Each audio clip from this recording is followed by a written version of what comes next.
What's going on, everybody? Welcome back to another episode of Coast to Coast. It has been a hot minute since we've recorded. I've been traveling, we've both been busy, haven't made the time, but it's actually a good time to hop on. Some interesting news coming out of the league outside of the playoffs. And also, we've actually got a chance to see a few games in the postseason, and then we can actually make a clearer and better judgment of how the series are going to move forward, how teams are going to play moving forward. So it's actually a nice time to be hopping on to discuss. Of course, we can't start on the playoffs because unfortunately Chris is a Chicago Bulls fan, and there's some news coming out of there. Billy Donovan is not going to be the coach after they basically told him that they were desperate to keep him and they changed everything just to keep him, and he's still not going to stay. We got to get into that, but before we get into that, Chris, how you doing, man? Those two questions are entirely intertwined. I'm good. I'm better. I was in California, so I'm great.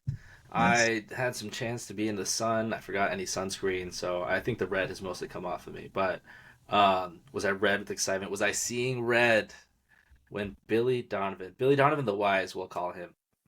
I mean, this guy has been through it all through this organization, and now he himself has decided to leave. I don't think we've had a chance for me to really talk about this whole list of events with the Bulls. We'll keep it short because if you've seen anything with the news, you know that after one of the longest tenures we've seen in this decade, AK, Arturas Karnisovas, and Mark Eversley are no longer leading the organization. And I texted you with a bit of trepidation that did not signal much to me because of what I know about the ownership. What White Sox fans will know about this ownership, what every Chicago Bulls fan will know, is that they don't make the best decisions when it comes to directions forward. They don't have the greatest goals in mind in terms of spending money. At least that's what the rumor is. If everything just comes down to AK being a bad GM and 5 years from now another GM figured it out, then cool. I'm happy with that. But we were all a little scared. And the very next day, what did we hear? We will not entertain the idea of a GM who is not in lockstep with Billy Donovan. Like that was just, I think it shattered most reasonable fans' hopes at a real rebuild. And to see Billy Donovan come out and be like, "Hey, we just need a clean start," like who he had to be the bigger man here. Billy Donovan, the coach who's basically being offered like tenure as a NBA coach, something that literally no other coach on planet Earth coaching professional basketball has, was like, no, we can't do this. Like, think about that, really. Like, of all the legendary coaches out there, your Mike Malones, for example, have had very thin ice to begin with. A lot of these coaches, if they don't make things work in 2 years, they're gone. Some of them, if they don't make it work in a year, they're gone in some exceptional circumstances. 6 years, this guy did his best. I think we can say a lot of great things, but even he had the wisdom to look at the situation and say, "Hey, we got to move forward." So, a breath of true fresh air, and still a little caution as we don't know who's going to be the GM yet ahead of this draft where we do have two first round picks. We have a 20% chance at a top four pick and really a chance to revitalize this organization. And who knows what'll happen, but we know it'll be at least in a fresh direction. And that's something to be at least somewhat optimistic about, I will say. Yeah, and where would you like to see them go now? Obviously, Donovan, one of his biggest reasons probably for leaving is knowing the amount of work it's going to take with this team, and knowing that they're definitely still those few steps away. They have to do a rebuild in order to really get back into contention. He probably knew that and said he didn't really have the energy to go and want to do that. So he was kind of an older, more experienced coach. Would you like to see them go younger, maybe hire like an assistant, a first timer? I think, you know, yes, I think there's obviously advantages to having a program where you start from the ground up and you let someone else implement their ideals. It also provides the advantage if you need to tank. It's like, hey, you don't necessarily need to have everything figured out. Um, and I mean, if you look at the Spurs now, they have a young coach that came up alongside Popovich and is now growing this team. Is there someone from within the organization? But all I want is a unified vision, and that just comes with the GM. I'm not even thinking about coaching at this point. I don't know who they end up hiring as a GM. But I think at the end of the day, you just need a unified front office. And I think that Billy Donovan, like, who wants to be in that position, right? I think you saw that UNC was thinking about him. You know that he's a well respected coach. He'll at least have an easy assistant coaching job anywhere, if not a head coaching position. The player development he showed is fantastic. So he'll have a job somewhere. Why would he want to be somewhere where he's in the middle of that, right? Where a GM is like, okay, fine, we'll work with Billy Donovan, but he knows that the second that anything goes wrong, he would be an easy out.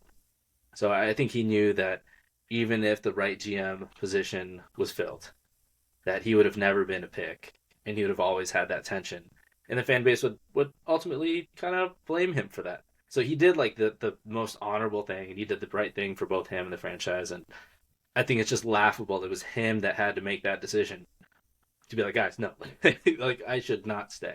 There's no reason for me to stay in this situation. And I joked with you, I was like, honestly, the Reinsdorf family's gonna be like, you know what, you should be the GM. That's what you should come back into. But I think he's on to greener pastures, and we can look back and, I mean, hey, look at the contributions made by Kobe White for the Hornets Yeah. in early days. Look at what Dosunmu has done. Look at all these players across the board that are scattered around the league from the Bulls. Thank you, Billy, for developing those guys, and good luck to where he goes. Yeah, yeah, absolutely. And I don't know why this just popped into my head, but just like the way that everything has gone with the Bulls over the last like 5 to 10 years, I don't know why it's popped into my head that they're gonna like end up with like Doc Rivers as their head coach or something. He's he'd come out of retirement. God, I Again. listen. There's very easy ways to frustrate me with this team. Like, let's not bring up fantasy there. There will be very real things to be frustrated about, such as getting the ninth pick, or honestly, we'll probably have we'll somehow. I don't even know if this is mathematically possible. We'll end up with the seventh pick again or something like that. But a lot of talent in this draft, man. A lot of talent. Even if you don't get your number one guy, you get at least two shots at a solid guy. You can hope for Matas. You can hope that Noah Sengate becomes something, and you hope that a GM comes along to figure everything out. Time will tell. You gotta have hope, man. You gotta have hope. And Speaking of speaking of hope, hope, there we go. That was so a lot easy. of teams with hope, right? We that's synergy right there. That's podcasting synergy. I love that. A lot of teams with hope, man. A lot of hope going on now that the favorites are 500, 7-7. The underdogs have taken the reins of these series. Where do you want to start here? As we've had just a slew of just awesome games, great competition, and surprising outcomes. Let's start in one of the most recent ones. Let's start in Boston. 1-1 series now. We thought after that game one, we were like, yeah, the 76ers just aren't up to it. Embiid's not here. Shocker. And then the 76ers just don't have it. Celtics just overpowered them in game one, absolutely dominated, but it was just under 30 points they won by that game. But then game two rolls around, and then the Celtics go on that run in the first quarter, and you're like, okay, same again. It's great energy in the building. Boston's going to roll them over again. Philly's defense locked in. Their 3-point shot started to fall. And VJ Edgecombe had that I'm here, I've arrived moment in the NBA, and we got a tied series. Oof. Let's do start with VJ because that's just the main takeaway. I think we'll talk a little about the Celtics, but it gets interesting for our 76ers here, who, again, I said would not be a fun out in the playoffs. And even without Embiid there, what a turnaround they had. Because game one, it looked like a team that didn't belong there. It looked like a team that was just going to kind of roll over without Embiid, and they'd have every excuse to do so, right? But I think the way that VJ just took over this game, there's two sides of it. One, for the Celtics, you can say that was their game plan. Really, for him to have dropped the dud in game one, you look at a rookie who you really question, okay, was that shooting real? Show me. Show me. Show me in a playoff scenario, away in Boston, are you going to shoot in the Garden? Can't do it in game one, you can do it in game two. And he said yes. I mean, the way that he was just confidently shooting the ball, he did not look like a guy who dropped a terrible game the way he did the game before. and he was aggressive. They left him open. He made them pay. He made 6 3-pointers in this game, and they let him create from the perimeter as well. They're like, all right, you still can't. Let's go under. You score on that off that pull up. All right, we'll go over it. We'll chase him over the screen. We'll get to the elbow, take a fade away. He's hitting it. You're not picking him up in full court.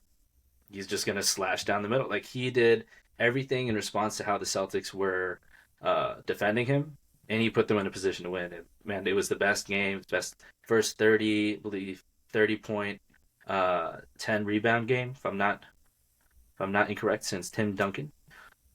And you just gotta be excited, man. The way that he put that performance together, the way that Maxey closed out the series or the game rather, and the confidence that those two showed, and the steadiness of Paul George, like they really made a statement in that game. Yeah, yeah, absolutely. It's great to see like obviously George kind of just doing the almost taking a back seat, but kind of just chipping away and chipping in when he can, and Maxi and VJ really taking the reins. Like that's all you want to see as a you're watching that as a 76ers fan. That's just absolute perfection. That's like what it was supposed to be, almost obviously without Joel Embiid. But like just seeing that combination of that duo really kind of dominating that game, and the Celtics, the great Boston Celtics having no answer, like 76ers fans gotta be in dreamland right now. Yeah. And the last point on VJ, the shooting obviously you question it, because that was his big question mark on top of some of the finishing, which he quickly answered at the beginning of the year. Um, but quietly he's been a really good mid range shooter. I Hmm. mean, for the whole year, he was only shooting 43% ish from pull ups from mid range. But you saw him when he's attacking from the wings, and defense is chasing off that line. He gets to the elbow. He's actually shooting 55% from the elbows. It's a good spot, and I think that the Celtics are going to have to respond to that. It's interesting how they will.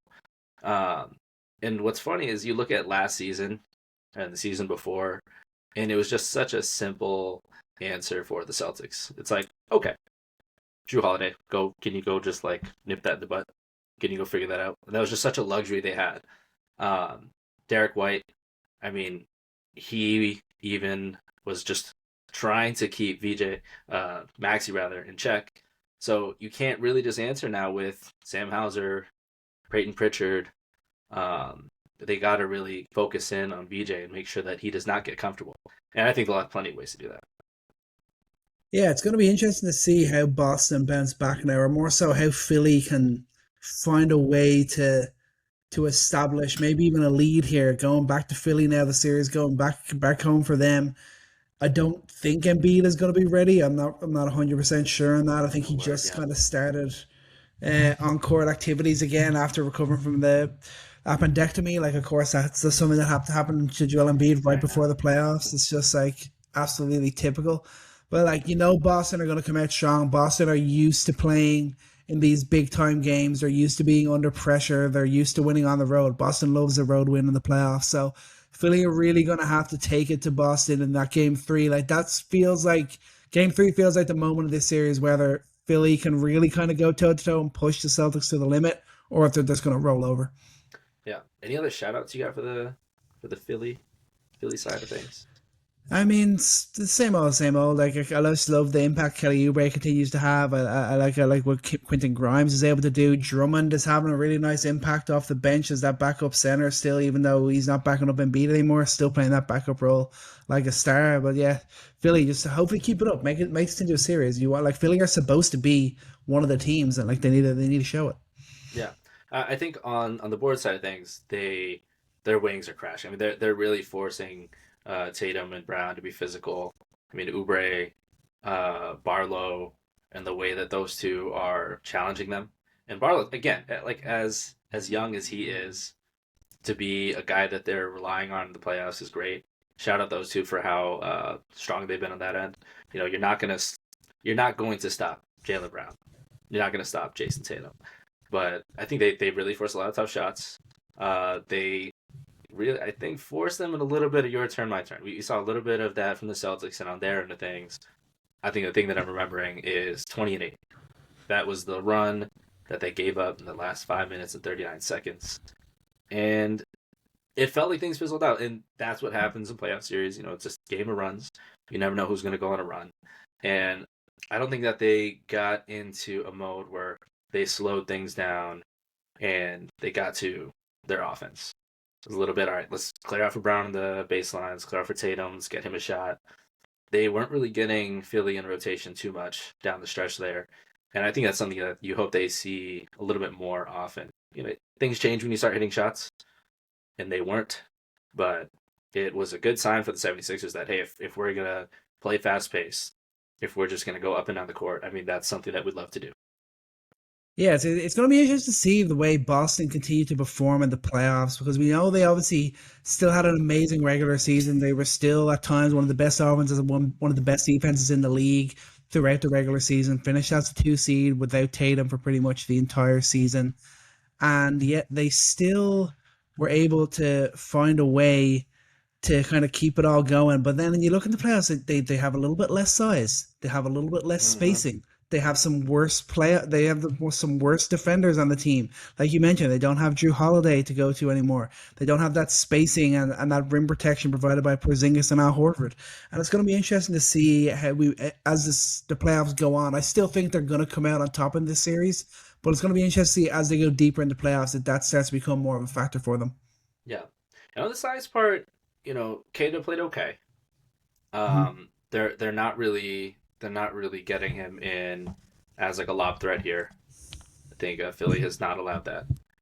I think that the one point that is not concerning for me, I'd say, but Vooch is not a pick and pop guy, and that's how he's being played as. He's being played as a floor spacer, spacing from the corner, spacing from the wing, as a trailer shooter, and it works at times.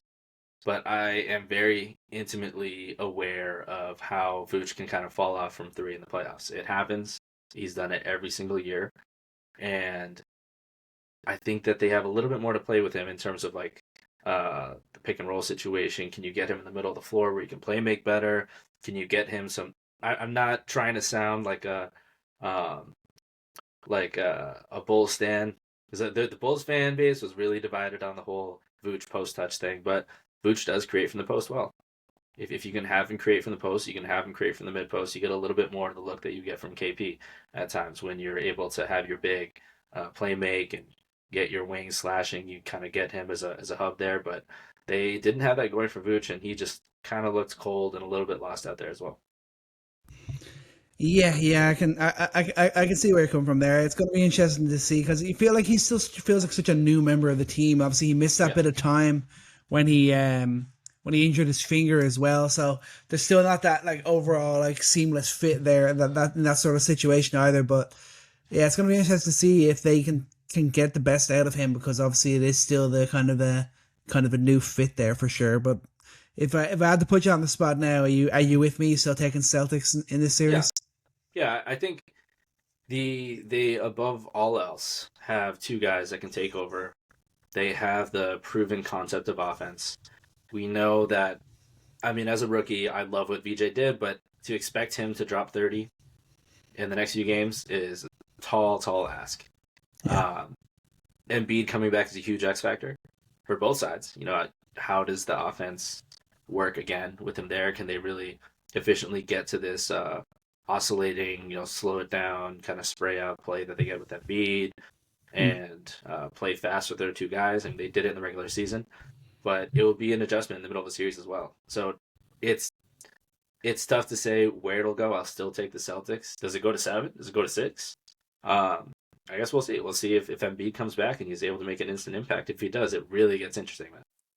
Yeah, man, and that's what we need to hope. Like as we always say, can Joel Embiid ever just be healthy for the playoffs? And the answer continues year after year to be no, and that's just kind of depressing. All right, we did our Bulls therapy. How about a bit of Knicks therapy? Knicks Hawks Let it out. 1-1. I mean, game one came out firing. Brunson red hot, couldn't miss a shot in the first quarter. Then they kind of slowed up a little bit. Then Cat comes out red hot in the second half. I think he ended up dropping 21 in the second half. And the Knicks come out with the win. Obviously, they tried to kind of blow it after getting a big lead late in the fourth, but then obviously they got comfortable. I think that was just some of my PTSD from what happened last year, thinking any lead is attainable for the opponents against the Knicks. Again, CJ looked great. He looked great since he's moved to the Hawks. He looked great in that game one, and then he obviously just took over in game two, got the dub for the Hawks, also with a bit of help from Kuminga, who was obviously huge as well. But again, it comes back to the little things for the Knicks. Like we were texting, you mentioned Brunson. Obviously, he was getting really, really badly exposed defensively, but at the same time, on the offensive end, him, Hart, and OG Anunoby combined to miss 8 free throws, and the Knicks ultimately missed 10 as a team. And you shouldn't win a playoff game if you're going to miss 10 free throws. That's just a fact. It's fair. It's fair. I think that the free throw there's going to be variance for free throws. I think the thing that's not going to have any variance is if the opposing star is going on a heater and is hunting Jalen Brunson. You cannot let them hunt Jalen Brunson. And they made it way too easy for them to get an ISO one-on-one as well. Yes, and I think that, a lot of what the Knicks did defensively was great. They really neutralized Nickeil Alexander-Walker. Jalen Johnson almost reached 20, but had a really tough time doing so. And both those two have been really tough in these last 2 games. They're shooting 38% from the field in 2 games. They're not even hitting 40% within the arc, and they're not getting the same angles they're not getting the same driving lanes, and that's a product of the Knicks just hounding them. The Knicks are staying home. The Knicks are not letting this Quinn Snyder offense get going, all the ball movement, the screening actions, and letting everyone touch the ball. They're like, okay, let's see you do it. And TJ was like, yes, please. And he just absolutely, on 35% usage, I mean, this guy went Luka Doncic on the Knicks. And is he going to do that for a 7-game series? Probably not. I mean, he has a lot of makeup to do over the years, after the missed opportunities he had in New Orleans, which shout out New Orleans, this feels like somewhat of a New Orleans Pelicans kind of playoff series on both sides. It's I think Hollinger said it's the closest that they'll get to a playoff series for a while, which is tough to say. That was just felt a little mean, but I think that there's got to be some things to do.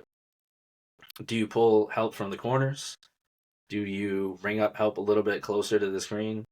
I mean, you don't want to get Onyeka Okongwu going. I mean, the way he was shooting from outside mostly is the issue, but maybe you don't want to give up the lob threat there. But you got to just stop him in particular. And if you get CJ going hot again, I think you see the Knicks start to send a little bit more help. It's tough, man. It's tough when you got Cat out there and Brunson. It's a well-documented issue that they really exploited in getting him out there just kind of on an island. And you can't let that happen again, especially in the Garden, man. Like there had to have been a moment in the fourth where it's 3rd possession in a row where you just clear out the empty side and it's like, guys, can we send somebody? Like you're just gonna let me get cooked in front of my home city? Like, come on. I mean, in fairness to Kat, I got to give him a bit of credit. The first 2 games of this series have arguably been his 2 best defensive performances of the entire season. Like he's definitely been better, especially as a rim protector, and he's been less stupid and lazy on the defensive end, which is really what he does pretty consistently. That's really the mark against him. It's not that he doesn't have the capabilities, that he kind of chooses to take the easy route out too often. And again, I was in a bar with a bunch of Knicks fans watching the game, and a few of them kept kind of mentioning things like, oh, like this lead should be bigger, like we should be further ahead. And the Knicks were consistently up 11, 12. They could never get it up to 15, 16. And then I was just kind of watching it the whole time, and I'm like, Jalen Brunson doesn't have 20 points. Karl Anthony Towns doesn't have 20 points. Like, we're kind of in a blessed position to be up by this much at this very moment. Like, Brunson didn't have 20 points until he came back into the game with I think 6 minutes to go in the fourth quarter. Cat never got there. Like, if Cat and Brunson aren't scoring 20 points for the Knicks, they're going to find really tough to win any game. That's just that. This is their mantra. This is what they need. And the biggest problem with Cat's performance in that game was he didn't get to the free throw line once. That's a really big problem. He should be feasting at the line. He did it in game 1. He went 10 of 10 from the free throw line. Didn't get back there once in game 2. Like, how does that even happen with his size and with the Hawks lack of rim protection? He should be feasting inside, and he should be getting fouled consistently if he's not going and scoring consistently. Yeah, I think the tough thing about using Cat's presence inside when it's such an obvious mismatch, the Hawks are very obviously a lot smaller. They have a huge disadvantage, especially when Mitch is on the court. When they ran that double big, it's like everyone's crashing boards, and that was I think that's been the hardest part about getting Jalen Johnson and Nikhil Alexander Walker going is a lot of their offense is predicated on early offense. Jalen Mhm. Johnson's at his best when he's attacking a defense in open space. And you can't really do that when you got to send everybody to the boards when Mitch Robinson is just eating up everything when Cat is doing as well as he's doing on the boards. But for Cat to get going inside, that's when you really start to risk your Dyson Daniels and your Nas and all the guards that they have that can really get in there and dig on those post ups. And we know that Cat's had difficulty with that. So it's a tough balance to play. I think that he's played well, and for him to continue to have a presence interior, I think that's where the Knicks ultimately win this series. Um, but on the boards point of things, I just want to flip back to the Hawks and uh, Kaminga. I don't think like full respect to Kaminga. I don't think we talked really much about him being a huge X factor. I think it was like okay, like we'll see if he can like fit into this, and I feel like that's just been the mo with him in Golden State is hey just don't mess things up, just like do your thing and don't mess it. Like he was really the energy of this team. CJ obviously gave him the buckets that he did, but Kaminga, the way he relentlessly attacked the boards, relentlessly attacked the buckets, the rim rather, especially when Jalen Johnson couldn't get downhill. The fact that Kaminga was doing so and he was being aggressive, I feel like that really energized the team. And there's so many questions in terms of what the Hawks choose to do this offseason. They have so much optionality, including that $24 million player option. But I mean, Kaminga is making his presence known, and he is a big piece of why they were able to really sustain any momentum in this game. Really, really quiet 19-point game from him. I didn't realize he had that much until I looked at the box score after the game. Like he was a big part of it. He came up with some like crucial buckets in like crucial moments when they were those like 10, 12, 13 points behind. So yeah, he was a big part of it. We know CJ took over in the clutch. He's gonna get more of the acclaim. But Kaminga has shown in the past that he can have an impact in the playoffs. We've seen it before. Like the Knicks have to be wary of that, and we need to. I think it's more important. Obviously, you're going to focus on a guy like CJ, the guy who's can consistently get you 25, 30 points a game. But the Knicks have to be wary of the impact that Kuminga can have for sure. Yeah. And I think the huge thing for him, too, is watch him on his off ball defense possessions. You watch him on Golden State, and there's game here, game there that he wasn't really paying attention the way that he should. He wasn't up to his assignments, and he was active, very active. There's one play that just burns in my mind where he misses a jumper on one end, rushes back, he's assigned to weak side help, and Mitchell Robinson just has a very obvious lob, and he just jumps in, he breaks it up. Hawks go down, they score in the fast break, and it's stuff like that that is not going to show up in the box score, but it's why he got so many minutes. Like he is just very active everywhere on the floor tonight, and good to see, especially when Jalen Johnson wasn't having the impact that you need. Nikhil Alexander Walker hasn't really got up to speed quite yet. To have a guy contributing, it's been big. How do you feel like the Knicks respond to this game?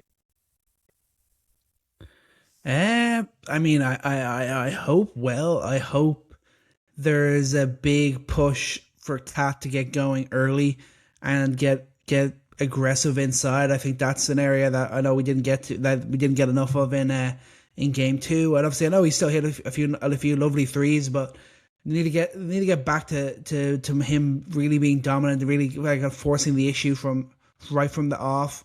Maybe they take a chance and they play some more double big. We had some great success with that. Obviously, you can't play it once the Knicks are in the bonus because they're just gonna hack Robinson and send him to the line. We saw that in game one. Like but they have to I think take advantage of it in in the early minutes of quarters when they're not like worried about the bonus.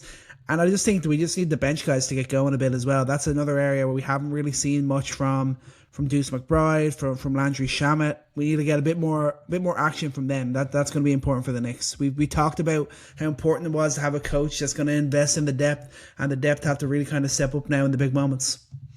Yeah, I don't think that they react too much, to be honest. I think that do you think that CJ is going to score 30 every night? Probably not. Do you think that if you start like rearranging your defensive priorities and you start pulling help, that you open up the offense a little bit for everybody else? Maybe. And that's kind of a button to push that we'll see if they push it. Do they send more help? Do they try and bring up more help defense? Because what they've done is done a great job keeping them off the boards, done a great job controlling the pace. They've done a great job just defensively on the whole, minus CJ going off, to be honest. Hmm. Um, are you mad at Mikal Bridges? That's the last question. Are you mad he took that jump shot? I'm only mad about the hesitation before it. I didn't like that. He kind of went to make a move and then didn't make it, and then made it again. And I think that just kind of disrupted him that little bit. I would have liked him just seeing him just go for it. He almost like held off for a second, and I like he shouldn't be the one taking the shot or something like that. I don't know if that was going off in his head. He had to take the shot. Honestly, the way he took that shot, that's usually Mikal Bridges' go-to. I mean, he usually does it from the other side, but like that sort of like little mid-range jumper from the corner, that's usually his bread and butter. So not mad at all. Just didn't like the hesitation before setting for the shot. I think I would have liked to see him take it to the basket. That's That fair. That's very fair. he's got a step on, and Jalen Johnson is an elite defender. He's a step behind. It would have been nice to see him just That's like where the take it to the hesitation. basket. That's where the Yeah, hesitation lost him. That yeah. hesitation lost. I think lost that ability to take that extra bit of time to get all the way to the basket. But man, I said it to you from the start. Like I would much rather have the Knicks facing the Raptors in round one. I was Oh yeah. definitely. I still believe that the Knicks are going to come out of this series, but I was definitely more fearful of the Hawks than I ever was of the Toronto Raptors, and the Hawks are showing why, especially CJ. I'm so glad to see him back in the playoffs, and this is the level that he should be playing at. I don't know why other teams haven't traded for him previously, but he's a fantastic player. So I'm glad to see he's back doing it in the playoffs. I'm just not happy he's doing it against my Knicks, but yeah, the Knicks are still going to come out on top of this one. I hope in five, but I think in six. All right, you heard it here. Um, let's go stay in the East. The other surprising feature of this first round has been Detroit Pistons losing their home opener. And this game, the game two, is going on right now. We won't be able to talk about it then. This whole narrative could change. I'm not big on too many narratives, and in two games, we've learned from our mistakes in the past and jumping to conclusions too quick. But they haven't won a home. They haven't won a home opener since May 26th, 2008, I believe. Yeah, yeah, I completely forgot about how they only won at MSG last year. When I heard after the game on Sunday, when they were like Pistons haven't won a home game in however long, I was The like, home wait, game, rather. what? Yeah, yeah. I totally forgot that they didn't win any games at home in Yeah. the series against the Knicks last year. And where do we start with this Pistons loss? Because there's a lot of narratives that can be plugged in here. We can talk about Cade doing it all by himself.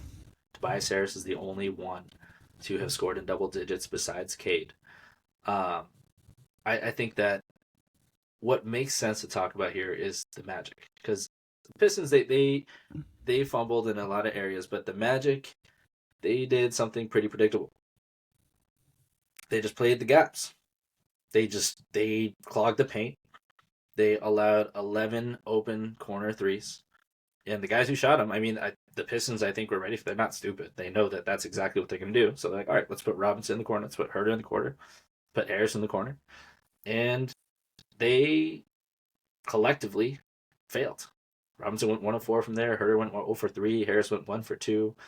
Um, albeit Beef Stew had a couple shots. He made one of them. But they just could not help but have the paint remain clogged.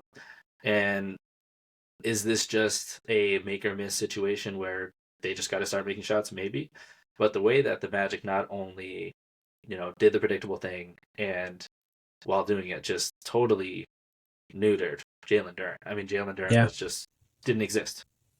He's supposed to be their second scorer. He's supposed to be the guy that's scoring 20 and grabbing 10 boards, being part of that whole interior attack, and it just didn't happen. I mean, that's got to be major credit to the Magic, who beat up the team that just beat up the league all season long. The Pistons, where they were first in points in the paint in the league. They're fourth in limiting opponents in points in the paint. And they lost that battle pretty bad. The most recent time they lost it, out of 8 times this whole season, was against the Magic. So this might just be kind of a tough matchup. It's going to be a bloodbath for the whole series moving forward. But, I mean, the Magic they were really aggressive in odd one. Yeah, I mean they appear to have rediscovered their defensive grit. They looked good. Obviously, they looked great in that game against the Hornets, and then they brought that energy again into Detroit and came out with the win. Obviously, Banchero kind of started well. Obviously, dropped off. Didn't have any points in the fourth quarter. Bain continued to be good. Franz Wagner had a couple of brilliant drives. He looked good again. I think is Wendell Carter one of the most underrated players in the NBA? I think he's so damn good. Whenever I watch him play, I feel like he always steps up and just does all the little things so well for them. Yeah, so absolutely solid. And he's the kind of guy that you want to defend Duren as well. He's quick on his feet. He's not the biggest guy on the court, but he's got incredible defensive IQ. Just he knows exactly where to be. He plays a drop very well. He can switch out at times, and for that kind of guy, that kind of strength as well. He's not going to let Duren beat him up either. It's kind of the perfect kind of player that you want to be defending Jalen Duren. But again, you're an all-star, man. You're an all-star. You got to make things happen. You got to do the unexpected. And I think it's when these playoff series get gritty. It's when your game plan is broken down that you have to just rely on your best players to defeat the odds. Doesn't matter if he's getting double teamed. Doesn't matter if he's getting herded into a tight corner. He's just got to hit a shot. And I mean, one thing that I think Cade and JB alluded to as well is the fact that a lot of their offensive sets were really getting pinched by the Magic, and there's just this narrow lane. There's 3 guys there already, and it's tough to necessarily get him the ball. So it's up to them to get him the ball in different spaces, see if they can get him a mismatch, just get him going early on, and we'll see if that's happening right now. But it's something that I think he'll just need a little bit of adjusting to.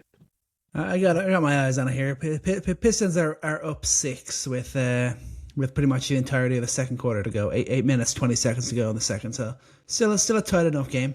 But yeah, I think things are getting going. We're obviously recording here on Wednesday evening as the Pistons game is going on, so we're not going to be able to talk about the game too. I imagine the Pistons will probably bounce back, but I just think that game 1 is maybe why we have fears of the Pistons moving forward. Yeah, but why? I think if any team is going to surprise the most in terms of an 8 seed or a 7 seed winning this first series, it's the Magic, because all season long from the very beginning, the Magic was our obvious pick to ascend to the top 4. That they're going to be there in the top 4. Their defense is what it is, and they've got some shooters, and you assume some level of chemistry is going to carry them forward. Hasn't happened in the regular season, but it wouldn't be the first time that we saw a team figured out in the playoffs. And the Pistons have obvious deficiencies that I think the Magic will continue to take advantage of. It would be crazy just because the whole talk about entering into the play and all is that no matter what happens, the coach is going to be fired towards the end of the season. It looked so dysfunctional. It looked like everyone had just given up and they're ready to go on vacation. It looked dead, and now look at them now, and they look to be a united front again. They've rediscovered what made them so good, which is what their defense, and they look like they're kind of back in the groove. But yeah, the Pistons, the biggest thing about them is we just don't know if they have that running mate for Kate. That's the biggest thing. I don't believe a team that doesn't have 2 legit 20-point per game scorers can win an NBA championship in the modern NBA. I don't think it can happen. And Sunday was maybe the quietest 39-point game I've ever seen in my life. I feel like there was no mention of how good Cade was playing just because they were behind the entire way. So if Duren can't continue to step up, if who has like Tobias Harris. We know what he can. He's pretty unreliable. He needs to be your third or fourth option, not your two option. If that it doesn't change, the Pistons they might squeeze past the Magic, but they're not going any further than that. I don't think. Yeah, I mean, hat off to Cade, man. That was an MVP level performance, especially when you look at how they're defending him. I mean, their whole goal was like, hey, somebody else score. And Cade was Yeah. like, no, I will. Like he still took it down the lane. He still went to the teeth of defense. He was still scoring on those pull up threes. Still shooting lights out. And I think the burden that is on his shoulders. I think he's doing the absolute most he can. And if Dern has a normal game, if their shooters can just do a little bit from the corners and just take some pressure off, because it's not about Duncan Robinson, coming off screens at the top. Like they just need to make a catch and shoot three from the corners. Like they need to be able to do that to get Dern going. I think those two things are in lockstep. And can they just win this physicality battle? I think that's the really intriguing point to the. A lot of this is just going to come down to can the Pistons keep being the Pistons? Because if they lose that identity in this series, they lost. That it's an identity battle for both of these teams. Like both of them pride themselves on their physical presence on the interior, out rebounding the other team, beating up the other team, and this is gonna continue to be a fun one to watch.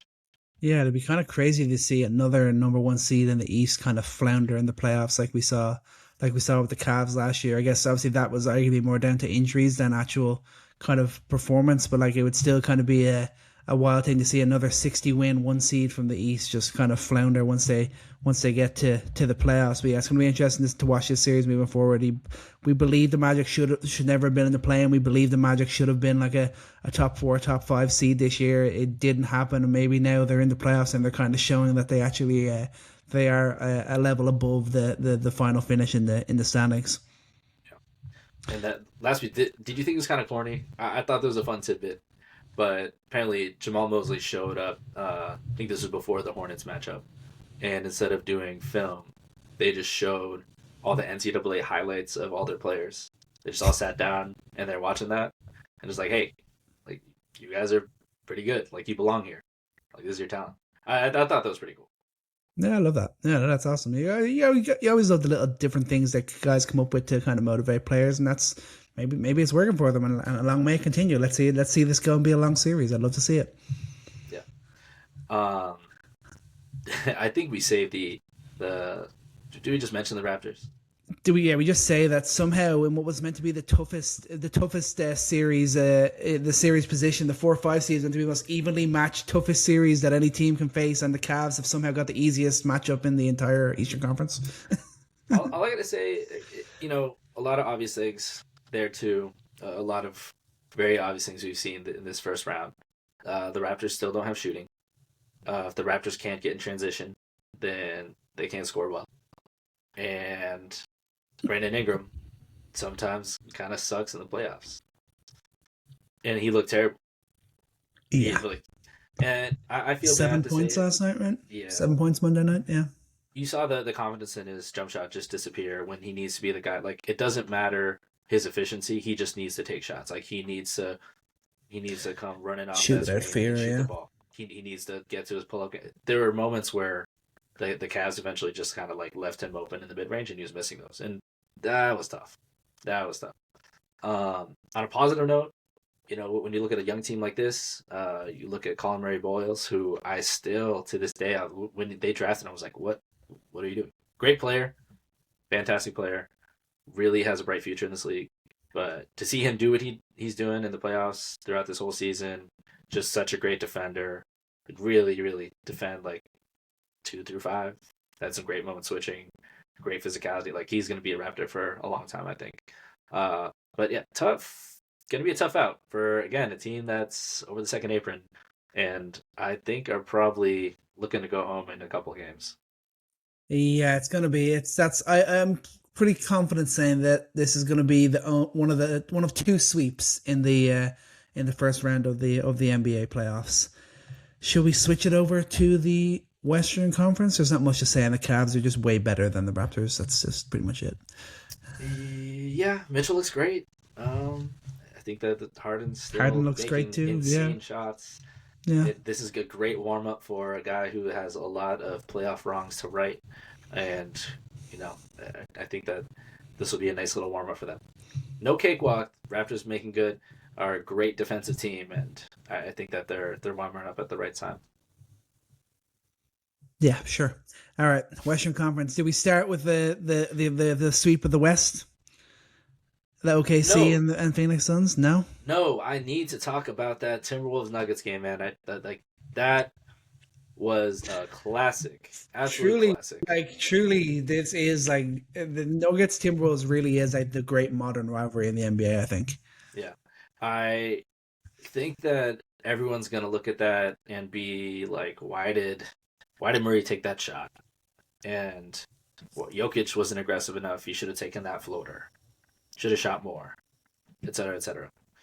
And that is true. I think there's a lot of truth to that. But I think we got to start with the Timberwolves defense, man. And if we're gonna start there, gotta start with Jaden McDaniels. That dude was just on a mission in the second half, in the fourth quarter in particular. You know that Murray Jokic, at times like that combo is just so, it just wears you down. You know the screen's coming. You know Murray's gonna come right off of it. You know he might rescreen. He might decide to just slash off that cut. Like you never know where he's going. But Jaden McDaniels was on his hip the whole game. There were multiple screens that he just blew through. He either broke up the action entirely or he's right in position to contest a shot and they have to reset. And the activity that he had just really disrupted their flow. And dude, like this guy, we forget this is a 6'9" wing, and the way that he can just move, he moves like a Caruso at times. And sometimes he's sometimes the best defender in the league when you watch him. It's like that for that guy to be blowing up that 2-man game when it mattered the most. You're gonna look at Anthony Edwards and all the shots he made and everything like that, but I think that he is one of the biggest reasons that they won this game. And Rudy as well. Rudy was fantastic Yes, guarding Jokic. that's I know absolute he point is a number two, man. four-time DPOY, but and we like Yeah, to slam Rudy sometimes in the playoffs, but he did a job on Jokic. he didn't drop a lot of balls. That's a huge point. And maybe he had a boneheaded floater or two, but that dude played so well on Jokic. I mean, Jokic did not look like himself in the paint. Was he Mm-hmm. tired? Maybe, but he's Isn't he not let. always? It's so funny. Like on that point, like anytime you watch with any like casual fan or someone who doesn't watch basketball, you're like, hey, check this out. This is the best player in the league. Like, no, that guy, the guy who's like huffing and puffing. Yes, no, that's the best player in the world. And like the way that he just moves around the court, it's really hard to convince people who aren't watching closely that he's literally the best basketball player to walk this earth. But I Yeah, that was digress. just a European thing. Like him and Doncic just Yeah, exclusively look exhausted on the floor all the time. just an absolute mouth breather. But I mean, Gobert really tired him out. Was really strong in the paint. We know how good he is in the drop, and I think that one thing we notice that the Wolves do is when you're switching off those screen actions and you're allowing Gobert to be roaming the paint, that really gave a lot of nightmares for Gordon. You know, how many times did Gordon come running down the middle of the paint like, oh, Gobert's there. Okay, let me take a fadeaway. Or Christian Braun coming around the side. Oh, Gobert's there. Let me kick it out. And we just think of Wemby now because Wemby's just totally taken over our minds in terms of like what it looks like to dominate the paint defensively. But Gobert absolutely can still do that. And he's cleaned up a lot of mistakes. He really frustrated Jokic, and those are my two MVPs of this game, man. They are the reasons I think that the T Wolves pulled this out. Um, but of course, Anthony Edwards in his own right, he's still battling his second game now that of any relevance. I think did he play the last game of the regular season? I'm forgetting now. But he's been out for Yeah, a while. maybe. Yeah, he's been. Yeah, I think he played like four of like their last like 12 or something like that towards the Yeah, latter he end of did the do a whole lot. season. Yeah, That's my he's that's my he's vacation mode, people. I'm sorry, but he looked tired. But man, he took it to the teeth of defense, man. At times when this team did not have anything going offensively, I thought he still had an engine. Yeah, no, that's kind of the player that he is. He's like the type of player we want in the playoffs. That like obviously he has the talent, but he's the type that will always play without fear. He'll keep on getting his shots. He'll keep on trying to attack the rim. He'll keep on trying to do the right things and believe that eventually that it'll start to come good for them. I can't remember if it was after game one or game two, but Jaden McDaniels was just shitting all over the Rockets players as the worst defenders. They was called out every single one of the starters. I think called him a bad defender, and like Jaden McDaniels, man, just talking straight smack. I mean, hopefully it stands to him and they can do a job on the Nuggets again. Yeah, this is just gonna go down the wire. You don't know who. All you can do is just watch this game and just be in awe of how these guys are figuring it out. I mean, Jokic is the best problem solver in the NBA. Murray is one of the best shot makers, and we'll see if Gordon can have a better performance. But I mean, tough to say anything bad about these two teams. They just really gave it their all, and one team's got to win. But man, this is just primetime television, man. I love watching these. Yeah, I think we're looking at another 7-game series between these two. I think we're going there again. They're just so evenly matched, and like we know, the Timberwolves were built to be able to beat the Denver Nuggets. That's how this team was built, and they continue to be arguably the best match for the Nuggets in the entire NBA. Yeah, and I can't help but still be frustrated at Randall. Even though they win, it just stands out so much, man. Like that, if you want a good drinking game, every time Randall lets a backdoor screen go by him for a dunk, just take a shot. That's a good one to play. Yeah, when it's not on ball stuff, Randall can be a bit of a liability. Where to next? I like his offense, though. We have to give him credit for his offense. He can do the thing. Yes, that's his job. I mean, nice. We can.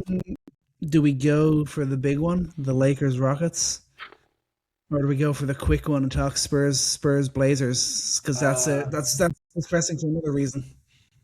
All right, let's eat our vegetables. My favorite team this year, I picked correctly for them to be in the top 3. I'm still riding high off of that. Man, they are proving everyone right, and they're doing it quickly, and they're hurtling towards a really nasty offseason if they don't fix things, man. Last night was another debacle. They somehow managed to put together a worse offensive performance despite having Kevin Durant this time. There's no, hey, we didn't have Kevin Durant. Well, you did, and what'd you do with him? You let him get doubled the entire second half. And we've literally seen this dozens of times this whole season, and you don't do anything with it. It's a dead horse. It's been beaten. It's a disintegrating horse. Like that horse is dirt. Like I can't talk about it anymore. Honestly, it's tough to say.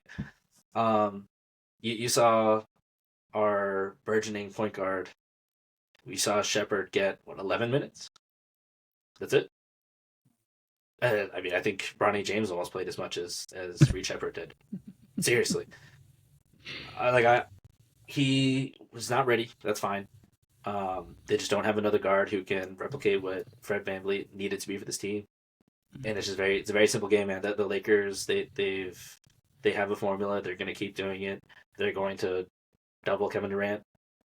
They're going to rotate back, and no one's going to score a 3 because nobody can shoot on this team. They're going to throw in a little bit of 2-3. They're going to play heavy gap coverage, and it's going to be really tough for this team that just lives off of rebounding and attacking the paint and Kevin Durant saving their ass to just win the game. They're going to get swept unless Şengün puts together something interesting here because he's also played like hot shit. Like he's not been good. That's the vegetables.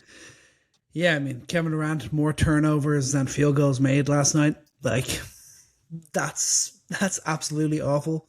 I think he was 3rd on the team in shot attempts. Like, how is that possible within this team? How is he taking the 3rd most shots on the team? Like, it's just crazy that this was happening the last couple of games of the regular season as well. The Lakers completely exposed the Houston Rockets. They completely exposed Kevin Durant's ability as a playmaker.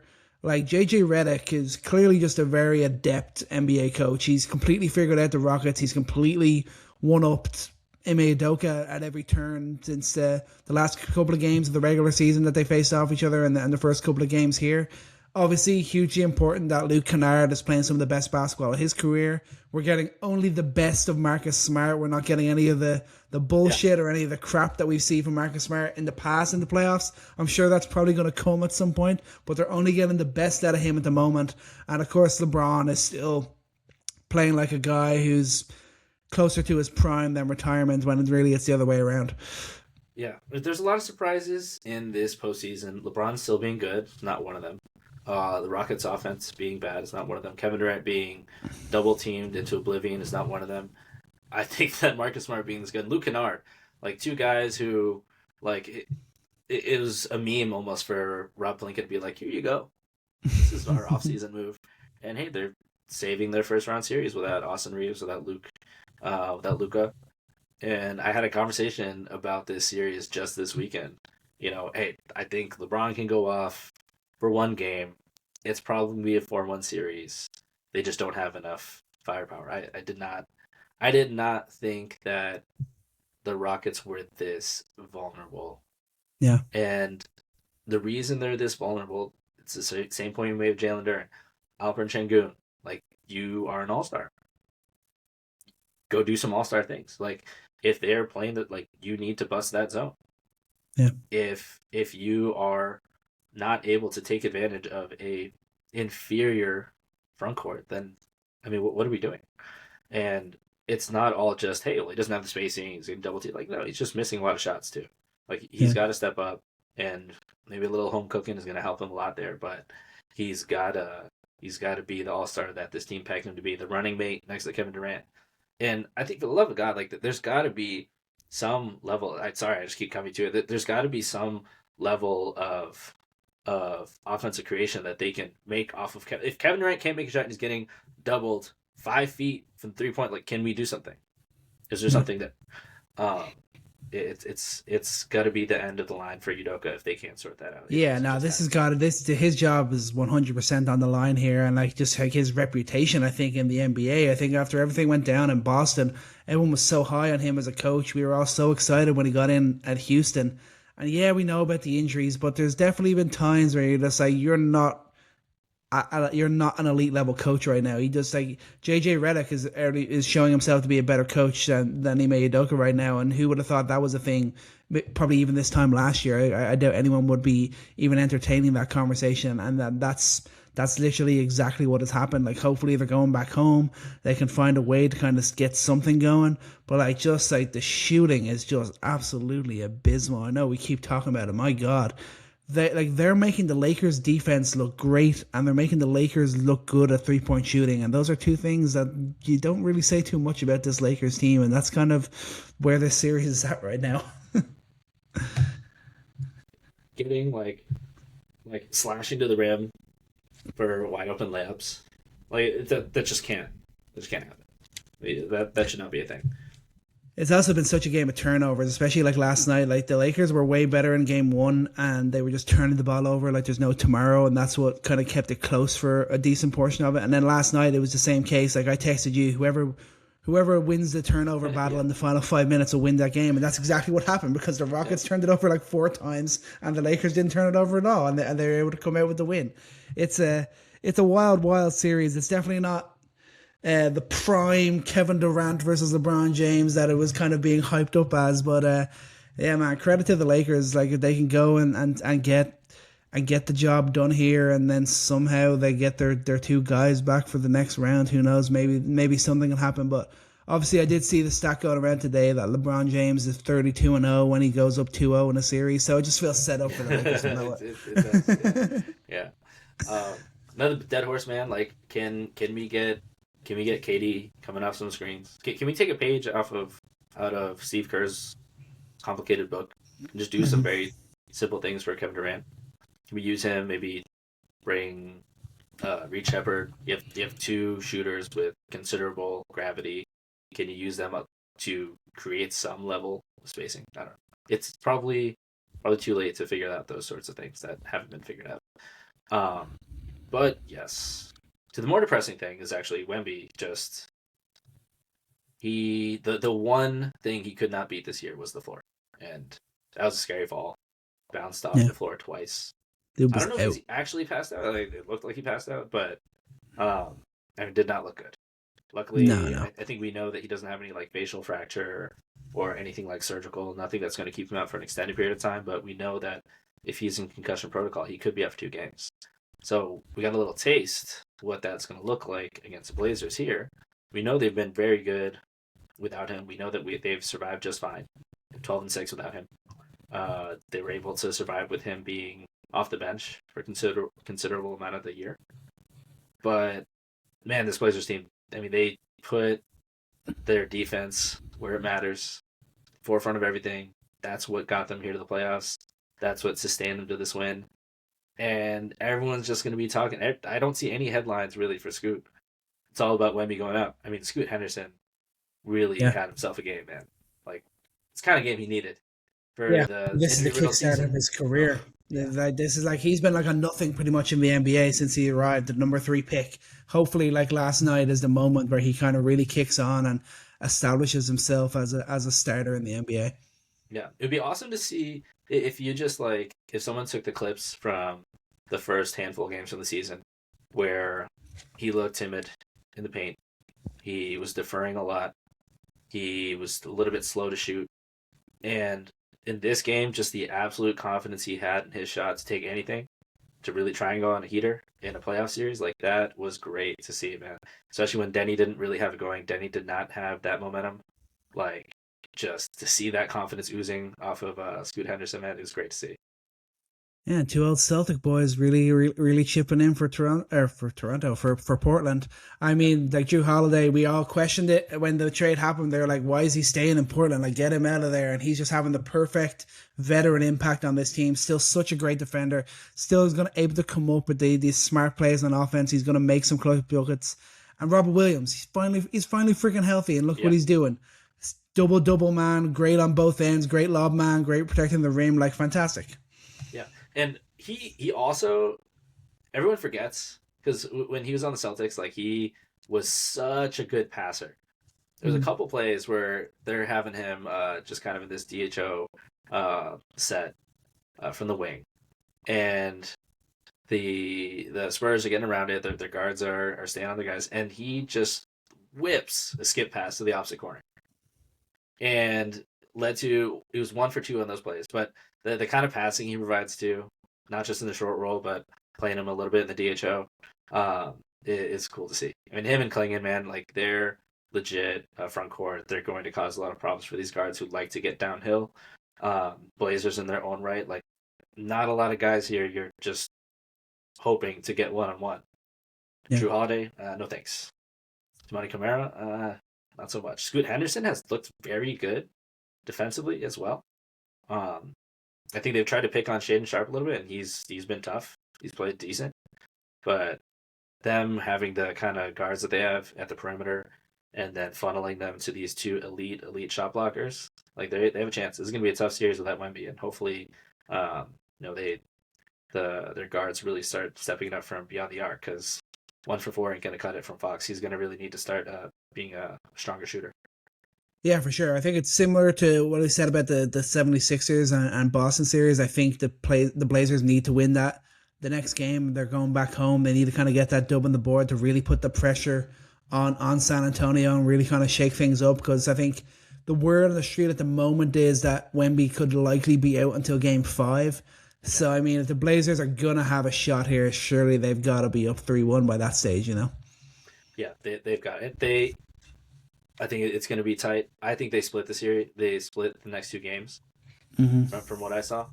But it'll be all on Wemby.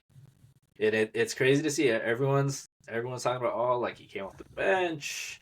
He only played like 20 minutes a game when he came back, coming off that injury. Is he really that impactful? Dude, the gravity that he provides his team is very obvious to see there. Like it's really insane to I see mean, I would how. even like to think about it even more like defensively. Even like Cornette is not a bad backup to have either there, but like defensively, just the way he's going to terrify anyone trying to get into the paint, the way he can like break up when the lob seems like perfectly well on, and Wemby can just like put his hand not even probably fully up, and he can just swat it away. Like, it's just crazy things like that. Yeah, just totally different game. But that should continue to be interesting. Did we? Oh, yeah. Yeah, we just got to finish it out real quick. Our eulogy for the Suns. I was watching this on the plane home, and it's you just hate the Thunder now. I think I just hate the Thunder now. I think that's what it is. I love this Suns team, man. I love any Dylan Brooks team. They are feisty. They're gonna really fight. It's not close. No, surely though we get a Dylan Brooks Lou Dort fight before the end of the series, right? I hope that's the one thing you could really hope for. But I mean, the Thunder are just taking care of business, man. I mean, you make one mistake with them, and they're taking full advantage of it. They have an answer for everything that the Suns are going to throw at them, and it will be really tough for them to steal a game here, like near perfection. You take away their shooters, and you make Shea win. That Shea's going to score. You pull off of Chet, he's going to shoot. They've even introduced some switching. Chet's like, oh, I guess I'll post up, and Chet's doing that too. I think the nice little wrinkle you're seeing here is Chet's confidence here in the playoffs, and if you're seeing Jalen Williams get more comfortable, you're seeing Chet be a level above where he was last postseason, then man, you just got to really hope that the Suns beat him up a little bit, or else it's going to be a pretty easy road, as we're seeing just how hard these other matchups are. Yeah, for sure. They gotta try something. But like, credit to the Suns. Obviously, we forget that they didn't reach the playoffs last year. Yeah, kicked out Bradley Beal, kicked out Kevin Durant, and then they get back to the playoffs. So respect to the way the Suns have rebuilt, and hopefully this is just a first step for them, and they're going to get back and closer to being competitive against these top teams next year, because obviously they've got Booker locked down for the long term. Brooks is there. He's going to continue to be one of the more impactful players in the entire NBA, and that's just the building block for them. But yeah, it's going to be an easy pass for the Thunder getting through the first round, just like it was for them last year against the Grizzlies. And you get that when you are the number one seed, like they have been for the last 2 years. That's what happens. You get that. Yeah. You get that early series. It's just going to go your way the whole way. But that is what it is. But that's going to put a wrap on today's show. You got anything else? Jalen Green. That's the one thing. You're not going to win this series. You still have a lot to prove. The Suns traded for you. There's still a little bit of glimmer of hope that you still could be that star next to Booker. And he's got to make some easy shots, man. He's got to hit the open ones. He's got to be a stress point for the Thunder to focus on. And you've got to force doubles. You've got to do something. Like, he's got to be the dynamic player that we know he can be. And he can't just kind of disappear at times, which, sometimes he's kind of getting back into that zone that we've seen him be in Houston. But it's still just his second time. So I think it's both of those things for Jalen Green. It's an ounce of patience for a young player who's, believe it or not, only been in this situation one other time. And also a little bit of urgency that he's reaching that age where you want to see him take that next level. And while it's probably the hardest competition he's ever faced, it would be a great situation for him to kind of prove that. Yeah, for sure. I mean, and if it means anything to Jalen Green, my girlfriend is now a huge fan of his. Nothing to do with his basketball ability. She just thinks he's hot. Because she was in Scottsdale. She was in Scottsdale last week when the playing games were going on. She craziest shout out of all time. She got to go to the playing game. She was always a fan of Devin Booker. Then she sees Jalen Green and she's like, damn, I like that guy too. I'm like, oh, because he's good at basketball? No. I'm like, cool. Ronan, you gotta get the black nails going. I think that's what it is. Yeah, that's my only option. Yeah. All right. Gotta start painting my nails, making TikToks, and then I'll be good to go. Never thought that's where we would end this podcast, but here we are. Okay. Gotta end it with a laugh. We kind of had to eat some vegetables there towards the end of the show, so we gotta have a little bit of fun before we finish off. But yeah, that's gonna do it for today's episode. Thanks so much for sticking with us. The NBA playoffs are here, and honestly, they're better than we could have expected. A lot of surprise wins, like Chris mentioned. The underdogs are getting the job done. A long way that continue, and let's hope we get a nice lot of long series in the first round of the playoffs. But as we move forward, we'll be here to cover it all for you. But for now, Chris, thanks so much for joining me. Remember, we're everywhere on social media at Coast to Coast NBA. And most importantly, remember to take every shot and love every moment. Peace out.